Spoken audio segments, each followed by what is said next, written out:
बिस्मिल्लाहिर्रहमानिर्रहीम। अस्सलाम वालेकुम। नाइम रोज़ टीवी मुबारक वेद आपकी खिदमत में हाजिर है। नाज़रीन, हमारा चैनल नाइम रोज़ टीवी सब्सक्राइब करें ताकि आने वाले प्रोग्राम मिलते रहे।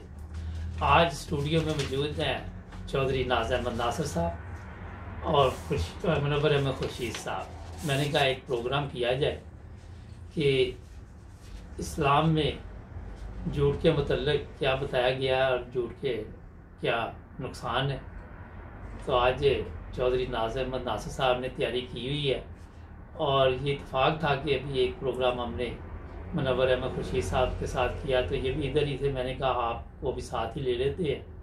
तो ये पहला ही प्रोग्राम है जो हम 3 लोग कर रहे हैं जब से नाइन ब्रदर्स टीवी शुरू हुआ है स्टूडियो से। तो जी सर साहब, आपका बहुत शुक्रिया, आपने काफ़ी तैयारी की है, तो आपका भी बहुत शुक्रिया। तो वो मुनव्वर अहमद खुर्शीद साहब जो मुरब्बी भी है, कहने लगे कि मैं क्या कहूँगा झूठ पर। तो मैंने कहा मुरब्बी साहब, ये तो आपको पता ही है कि क्या कहना है ना, तो ये तो इतना भी मसला नहीं है। तो क्या ख्याल है, इजी है। तो क्या जनाब, सवाल ये है कि आज हमारा माशरा जो है वहाँ पे झूठ की बड़ी अहमियत हो गई है। हर बंदा किसी ना किसी रंग में कोशिश करता है कि झूठ बोला जाए। कई लोग पाकिस्तान में या यूरोप में या कहीं पे भी है, फ़ायदा उठाने के लिए भी झूठ बोलते हैं, किसी का नुकसान हो जाए तो भी झूठ बोलते हैं। जी जी, होता ही तो है। इसमें मैंने कहा चल साहब आप आज कुछ लेके आए हमारे नाजरीन के लिए। औज़ु बिल्लाहि मिनश शैतानिर रजीम, बिस्मिल्लाहिर्रहमानिर रहीम। अल्लाह ताला, मैं आज इस इंटरव्यू में सबसे पहले कुरान करीम को पेश करूंगा। कुरान करीम में से 1 या 2 इरशाद, उसके बाद अहादीस में से 1 या 2 हदीसें, और आखिर में इमाम हुमाम की तरफ से इस बारे में जो इरशाद है। अल्लाह ताला कुरान करीम में फरमाता है, वल्लज़ीना ला यशहदून ज़ूरा वाइज़ा मर्रू बिल्लग़्वि मर्रू किरामा। ये सूरत अल फुरकान की आयत नंबर 73 है और इसका तर्जुमा ये है, और वो लोग भी यानी अल्लाह ताला के बंदे हैं जो झूठी गवाहियाँ नहीं देते, और जब लगव बातों के पास से गुजरते हैं तो बुजुर्गाना तौर पर बगैर इनमें शामिल होने के गुजर जाते हैं। तो ये बुनियादी तालीम है जो कुरान करीम ने बयान फरमाई है। अब चूँकि वक्त भी महदूद होता है तो मैं नबी करीम सल्लल्लाहु अलैहि वसल्लम का इरशाद भी साथ ही पेश कर देता हूँ, फिर वक्त की मुनासबत से और आयात और इरशादात जो हैं वो भी इंशाअल्लाह ताला। बुखारी किताबुल अदब में आता है कि हज़रत अबू बकर रज़ी अल्लाह ताला अन्हु बयान करते हैं कि आप सल्लल्लाहु अलैहि वसल्लम ने फरमाया, क्या मैं तुम्हें सबसे बड़े गुनाह ना बताऊं? हमने अर्ज़ किया, जी हजूर, ज़रूर बताएं। आपने फरमाया, अल्लाह ताला का शरीक ठहराना, वालिदैन की नाफरमानी करना। आप तकिया का सहारा लिए हुए थे, जोश में आकर बैठ गए और बड़े ज़ोर से फरमाया कि देखो, तीसरा बड़ा गुनाह झूठ बोलना और झूठी गवाही देना है। आपने इस बात को इतनी दफ़ा दोहराया कि हमने चाहा कि काश हजूर खामोश हो जाएं। फिर इस तरीके से एक और हदीस है, उसमें वो भी हज़रत अबू हुरैरा रज़ी अल्लाह ताला अन्हु से मरवी है कि हज़रत सल्लल्लाहु अलैहि वसल्लम ने फरमाया, वालिदैन से नेक सलूक उम्र को बढ़ाता है, झूठ रिज़्क़ को कम करता है, और दुआ क़ज़ा व क़दर को बदल देती है। अब मैं इसके तसलसल में ही इमाम हुमाम का इस बारे में इरशाद जो है वो पेश करता हूँ। हजूर फरमाते हैं अल्लाह ताला ने झूठ को नजासत कहा था कि इससे परहेज करो। बुत परस्ती के साथ इस झूठ को मिलाया है। जैसा आमक इंसान अल्लाह ताला को छोड़कर पत्थर की तरफ सर झुकाता है, वैसे ही सिदक और रास्ते को छोड़कर अपने मतलब के लिए झूठ को बुत बनाता है। यही वजह है कि अल्लाह ताला ने इसको बुत परस्ती के साथ मिला दिया और इससे निस्बत दी। जैसे एक बुत परस्त बुत से निजात चाहता है, झूठ बोलने वाला भी अपनी तरफ से बुत बनाता है और समझता है कि इस बुत के जरिया नजात हो जाएगी। कैसी खराबी आ पड़ी है अगर कहा जावे कि क्यों बुत परस्त होते हो, इस नजासत को छोड़ दो, तो कहते हैं क्यों को छोड़ दें, इसके बगैर गुजारा नहीं। इससे बढ़कर और क्या बदकिस्मती होगी कि झूठ पर अपना मदार समझते हैं, मगर मैं तुम्हें यकीन दिलाता हूँ कि आखिर सच ही कामयाब होता है। भलाई और फतह इसी की है। जी भी होता है। हाँ जी, अच्छा ये थोड़ा सा इस पे भी मैं क्या बातचीत भी साथ करते जाए। मैं मुनव्वर खशीद साहब से ये बताइए कि पाकिस्तान हम ले लेते हैं क्योंकि हमारा तल्लक तो वहाँ से ही है। जी। आपने वहाँ देखा गवाही के लिए लोग खरीदे जाते हैं, बेचे जाते हैं, अदालतों में ये मसाइल आम है, बल्कि वहाँ मौजूद है, पकड़ लेते हैं। जी। तो मुनव्वर साहब ये बताइए कि ये लोगों को इस तरफ आना चाहिए, ये एहतियात नहीं करनी चाहिए इन चीज़ों से? कुरान पाक कहता है कि लानत काज़िबीन, जी, झूठों पर अल्लाह की लानत है। जी, इससे बड़ी बात और क्या हो सकती है? और क्या हो सकती है? इससे बड़ी बात कोई नहीं। जब खुदा ने वाज़ेह कह दी है कि अल्लाह की लानत है ऐसे लोगों पर, जी, जो झूठ बोलते हैं। तो बात यह है कि अगर आप देखें आज दुनिया में इस पाकिस्तान दूसरा बड़ा इस्लामी मुल्क है। जी बिल्कुल। लेकिन अखलाकियात में उस नंबर 117 है दुनिया में। बिल्कुल ऐसे। तो ये चूंकि इतना झूठ बोल रहे हैं, इतना वो गलत माशरे, झूठ ही है ना, हर चीज झूठ है। अच्छा, मैंने दुकानदारी में झूठ है। सियासतदान का इंटरव्यू किया, मादर चाहता, वो कहता 200% झूठ बोलते हैं। कहता 100 भी नहीं मानते हैं। कहता कि सियासतदान कहता है आप उनको को वो कहेंगे ये भी मिल जाएगा, वो भी मिल जाएगा, कहता मिलता कुछ भी नहीं मिलता। अच्छा, अब जब एक बुनियादी झूठ पे हो तो उसमें आप किस तरह लोगों की खिदमत कर सकते हैं? वो तो ऐसे ही है ना कि जैसे इमारत जो आपने बनाई है वो रेत के करवंदे पर बनाई है। जी हाँ जी। तो जो उसकी बुनियाद रखी है उसी तरीके से वो इमारत भी बनेगी, इधर मुकम्मल हुई और उधर गिर गई। जी। तो झूठ पर जिसने बुनियाद रखी है वो तो यकीनन वो नापायदार है और उसमें कतन कोई कामयाबी नहीं। सच की फतह है, झूठ की फतह नहीं है। जी। ऐसे मौके पैदा हुए हैं कि जिनमें वकला ने कहा कि आप अगर झूठ बोल दें यहाँ पर तो आपकी बचत हो सकती है। जी। लेकिन उस वक्त यही कहा गया कि नहीं, झूठ मैंने नहीं बोलना, बाकी खुदा ताला के हाथ में है।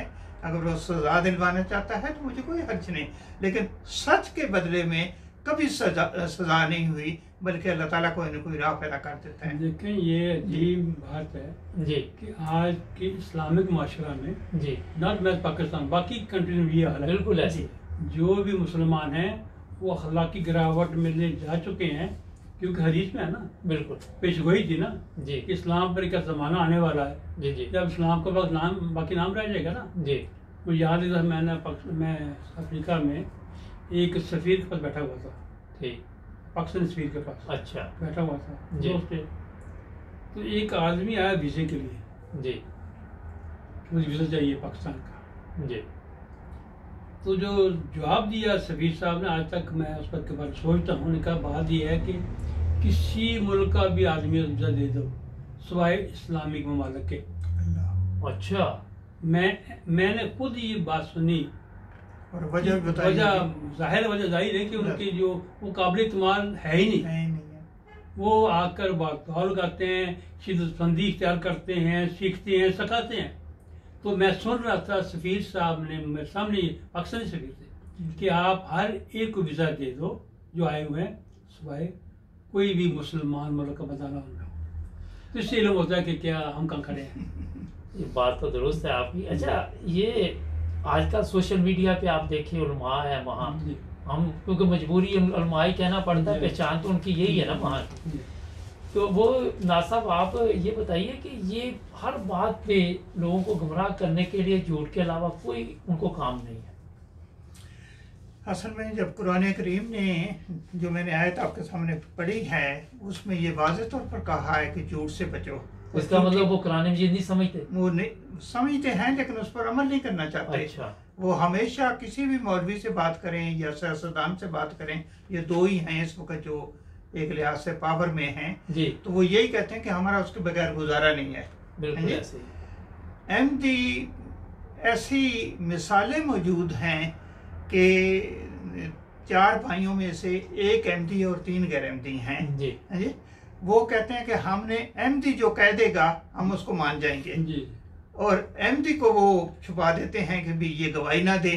आखिर वो जब सामने आता है तो वो कहता है कि हाँ जी मेरे भाइयों ने चोरी की है, आप इनको पकड़ें। तो एमडी जो है वो तो हमेशा सच पर इंतजार करता है, जो कुरान करीम का हुक्म है, और कुरान करीम के हुक्म पर जब अमल करेंगे तो अल्लाह ताला उसमें कामयाबी भी देगा जी। अच्छा रफी साहब, ये शिरक है, जब आप झूठ बोलते हैं तो खुदा ताला पे बुत बनाना है। अब होता ये है कि यहाँ मैं यूरोप का एक वाकया सुना देता हूँ जर्मनी का, कि एक इंडियन था, नहीं सॉरी पाकिस्तानी था जी। उसने गवाही दे दी ऐसे हाथ उठा के ना, जब ऐसे आप हाथ उठा के गवाही दे देते हैं ना, तो वो फिर अगर गलत हो जाए तो उसकी सजा हो जाए ऑटोमेटिक। उनके कवानीन है यहाँ पे, ये पाकिस्तान वाला सिस्टम नहीं है कि वो किसी को पकड़ा, गवाह भाग गए, पैसे पूसे लेके कोई मिला ना मिला, वो 5-7 साल जेल में पड़ा रहा, उसके बाद बरी हो गया। तो ये जनाब वो जज साहब ने जब देखा, फिर उसने पूछा और भी लोगों से, तो वो गवाह गलत था, झूठ बोला। 1 साल के लिए उन्होंने कहा आपको जेल होगी, और साथ उसको जर्मन पासपोर्ट मिलना था और रोक दिया गया। जेल इसलिए नहीं हुई कि उन्होंने कहा कि अगर दोबारा आपने गलती की तो इसकी भी 1 साल की जेल आपको भुगतनी पड़ेगी, क्योंकि वो कोशिश करते हैं कि तरबियत हो जाए। हो सकता है इसने किसी के कहने पे आके ये अपनी तरबियत कर लेना, जेल में जाएगा, जिंदगी बर्बाद हो जाएगी, काम जाएगा, रोट खाने पीने के मसाइल बाद में बनेंगे। लेकिन इस्लाम ने सबसे ज्यादा झूठ पे जोर दिया कि अदालतों में झूठ ना बोलो, क्योंकि मुझे अदालतों की इसलिए फिक्र है कि बेगुनाह लोग उधर रगड़े जाते हैं। अभी आपने देखा वो जो ईसाई खतून थी, कितने साल तक, और बाद में गवाह मिला ही नहीं। कोई कहता मैंने ये देखा, कोई कहता मैंने वो देखा। तो ये क्यों हमारे मुल्क में सबसे ज्यादा ये मसाइल पैदा होने थे? ये यूरोप में भी चलता है, झूठ चलता है यहाँ भी, मगर ये फिर भी कुछ ना कुछ इनका म्यार है, एहतियात करते हैं। इनके जज जो हैं या जो भी अदालतें हैं वो बड़ी इंक्वायरी करते हैं।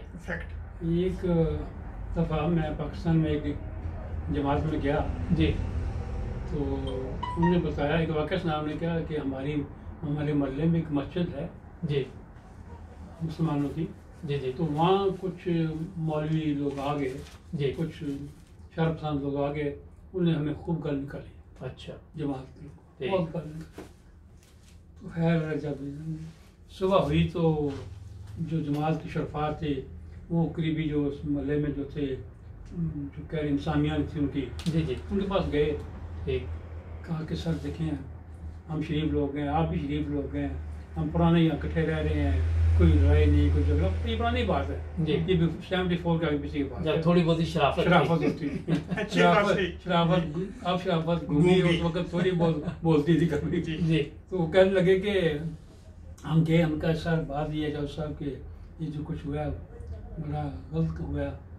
वो कहने की बात ये, मैं शर्मिंदा हूँ इस बात पर, मैं घर पे नहीं था, मैं बाहर गया था गांव से, शहर से, तो वापस मुझे आके लूँ, I am sorry for that, लेकिन मैं वादा करता हूँ आइंदा ये आपको ऐसा नहीं करेंगे जी जी। कहने लगे फिर हमने कहा ठीक है जज़ाकल्लाह। बात खत्म हुई, हम चल पड़े। उन्हें फिर बुलाया वापस चौधरी साहब ने जी, क्या बात सुने? हम कहा जी। कहने के बाद ही मैं वादा करता हूँ आइंदा ये आपको गालियाँ नहीं निकालेंगे, आइंदा ये शिया को निकालें, शियों को निकालेंगे। अच्छा, शियों को जी। हमने कहा ये क्यों होगा, फिर फितने पैदा होगा ना। तो उसने कहा बात ये है कि अगर हम गालियाँ न निकालें और करें क्या, हमें आता क्या है? शुक्रा बोलते हैं हमें, हमारे उलमा को आता क्या सिवा गाली के, इसलिए गाली निकालना, झूठ बोलना ये हमारी फितरत है। मुझे एक दिन एक दिन एक मैसेज आया कि आप कादियानी हैं, तो मैंने उसको कहा क्यों गाली निकालने को दिल कर रहा है, तो वो हंस पड़ा ना। नहीं, मैंने वैसे ही पूछा कि अगर निकालनी है तो तैयारी कर लो, मैं बताने वाला हूँ आपको ना।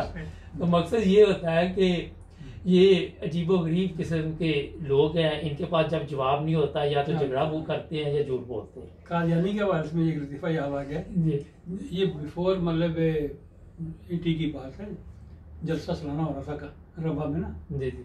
तो एक गानी दोस्त आ गए जी जलसा अटेंड करने के लिए जी। जब आए एयरपोर्ट पे कराची आए, उन्हें पासपोर्ट पेश किया अपना जी, और बताया कि मैं रबा जा रहा हूँ, जलसे पा जा रहा हूँ जी। तो उस ऑफिसर ने कहा कि आर यू कादियानी? अच्छा। कहने वो अफ्रीकन तो बेखौफ आदमी था, कहना कि तुम पागल हो, अरे क्रेजी। देखते मेरा, मैं गानी नहीं खा, मैं कैसे कादियानी बन सकता हूँ?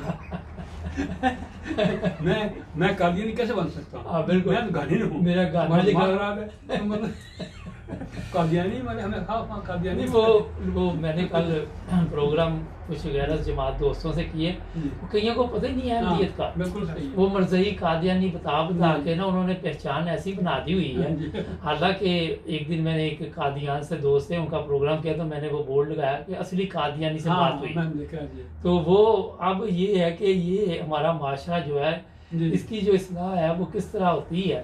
आज देखे पाकिस्तान की सूरत हाल, कराची है, पानी आया हुआ है, या मुल्क पूरे में फ्लड आ रहा है, हर तरफ सैलाब है। अच्छा, कोई जवाबदेह नहीं है, जो भी आता है वो कहता है उसका कसूर है, उसका कसूर है, उसका कसूर है, अपने पे किसी का कसूर भी नहीं है, और मुल्क के हालात भी ठीक नहीं हो रहे। लेकिन हमारा तो दिल पाकिस्तान में रहता है। लेकिन तकलीफ होती है जब ये यूरोप माशाल्लाह तरक्की देखते हैं कि हर बंदे के लिए एक ज़बरदस्त मुल्क है, तो फिर तकलीफ भी होती है कि काश हमारा मुल्क भी इस तरह था। और नासिर साहब, आप कुछ कहना चाहेंगे? हाँ, मैं एक वाक़या सुनाना चाहता था, क्योंकि कोर्स की बात हो रही है जहाँ पर सज़ाएं भी होती हैं जी। कि मैं जब जर्मनी आया तो चूँकि मुझे जर्मन ज़ुबान नहीं आती थी जी, तो मैंने उसको कहा कि इस तरीके से मेरा छोटा मोटा जॉब के साथ कारोबार भी था जी। और उसने उसको लिख दिया कि इसका होलसेल का कारोबार है। अच्छा। जब हम अदालत में गए तो वो मेरा वकील अपने पास से कहने लगा कि भी इसका बहुत बड़ा कारोबार था वहाँ पाकिस्तान में। मैंने कहा नहीं सर, मैं चूँकि गवर्नमेंट मुलाजम था और उसके साथ में छोटा मोटा स्टेशनरी वगैरह दुकानों, बड़ी दुकानों से लेकर छोटी दुकानों पर देता। मैंने यकीन करें कि कतन इस चीज़ का खौफ नहीं किया कि मैं अगर झूठ से सहारा लूं तो शायद मेरी बचत हो जाए, या जो मैंने पहले कहा है उसके मैं खिलाफ कह रहा हूं। मैंने कहा और उसने कहा यकीन करें कि इधर वो कोर्ट का हियरिंग ख़त्म हुई, उधर वो खड़ा हो गया और खड़ा होकर उसने ऐलान किया कि मैं ना सिर्फ इस केस को पास करता हूं बल्कि इसके खिलाफ अपील भी नहीं होगी। माशाल्लाह। अच्छा, आज मैं एक ऐसा वाक़या आपको इसी पे सुना देता। मेरे वालिद मोहतरम यहाँ आए, अब तो दुनिया में नहीं है, तो उनको जब ये जर्मनी में उनकी हियरिंग हुई तो मुझे कहते कि मैंने झूठ नहीं बोलना। तो मैंने कहा वालिद साहब फिर आप देख लें अदालत में जाके क्या बोलना है। अच्छा, ये गए अंदर, दो भाई छोटे साथ थे, मैंने गया तो कहते वालिद साहब कोई 10 मिनट बाद बाहर आ गए। तो इन्होंने पूछा कि क्या आपने कहा? कहते मैंने कहा जो जमात अहमदिया को तकलीफ है वही मुझे तकलीफ है, हम एक फैमिली है। इसी तरह ये कि हाथ की एक हिस्से को दर्द हो तो मुझे भी होती है। तो कहते वो जज औरत थी या बंदा था, वो मेरे मुंह की तरफ देखने लगा, कहता आप जाओ। तो मैंने कहा ठीक है, अब केस आपका रिजेक्ट ही होगा है जी। अहमदियों को तो बेशुमार लो जी। कुछ 4 माह बाद जवाब आया कि आपका केस मंजूर होगा। अच्छा, अब आगे लतीफ़ा क्या? कुछ 6 माह बाद मुझे फ़ोन आया कि आप आए। हैम्बर्ग में रहते थे, तो मैं गया घर, तो मुझे ना वो पासपोर्ट उन्होंने ना मिठाई के डब्बे पे ला के सामने, उस वक्त बहुत कम लोगों को मिलते थे, हैम्बर्ग में बहुत कम थे। हाँ जी, अच्छा, इतने नहीं मिल रहे थे, सियासी पनाह जो मंजूर हो रही थी। तो वो पासपोर्ट दिखाया, मैं क्या लेकिन वालिद साहब को कि आपकी तो अपील होगी फरवार्ड में, हाई कोर्ट में। कहते पता नहीं, अल्लाह ताला ने दे दिया। अच्छा, वो मैंने जनाब बड़ा हराम ना, मैंने अपने शहर में इनको ले आया, वहाँ आकर रजिस्ट्रेशन करा ली, जर्मनी में उसे अनमेल्डिंग कहते हैं जी। मैंने उस पर स्पॉन्सर किया, वालदा और 2 भाई भी पाकिस्तान से आ गए। कोई साल बाद ना उनकी प्रोटोकॉल फरवार्ड में गिरफ्त में आ गई, हाई कोर्ट में ना दोबारा हियरिंग आ गई, क्योंकि वो अभी तक केस चल रहा था। वो जब आउसलैंडर पे उड़ गए तो उन्होंने कहा ये तो गलती से मिल गया आपको, जब वो गए ना होम ऑफिस, तो ये तो गलती से मिल गया, तो वो सर पकड़ के बैठ गया। अच्छा, अब वो कहता कि अब इसका हल ये है कि आपकी मेरी अम्मी भी आ गई, 2 भाई भी उसी वजह से आ गए, तो वो कहता कि अब ये तो वापस देना पड़ेगा। अच्छा, तो जी हम वापस देने गए तो वो कहता ये कानून है कि 1 साल तक अगर गलती से कोई चीज मिल जाए, तो अगर दफ्तर की गलती है तो हम वापस नहीं लेते। तो जी वो मिल गया। अच्छा, तो बताने का मकसद ये है कि कहाँ से चला, और 2 पासपोर्ट ये गलती से मिले हैम्बर्ग में, जहाँ केस मंजूरी नहीं होती। तो ये वाकया मैंने इसलिए सुनाया कि ये झूठ पे ही था कि वाला साहब ने कहा कि मेरा अल्लाह ताला पे भरोसा है, तो आप ये मुझे छोड़ दे, मैंने जो कहना वो ही कहना है। तो नाज़रीन, ये आज के प्रोग्राम का मकसद ये था कि अगर हम सच भी बोलें तो अल्लाह ताला के फजल से सारे मामला तो हो जाते। तो एंड पे टाइम खत्म हो रहा है चर साहब, नहीं ऊपर हो गया टाइम, फिर कर लेंगे। आपका बहुत शुक्रिया दोनों मेहमानों का। नाज़रीन, सब्सक्राइब करें हमारा चैनल, जुड़ जाए नाइम रोज़ टीवी के साथ। मिलेंगे अगले प्रोग्राम में। अल्लाह हाफिज़। Okay, thank you.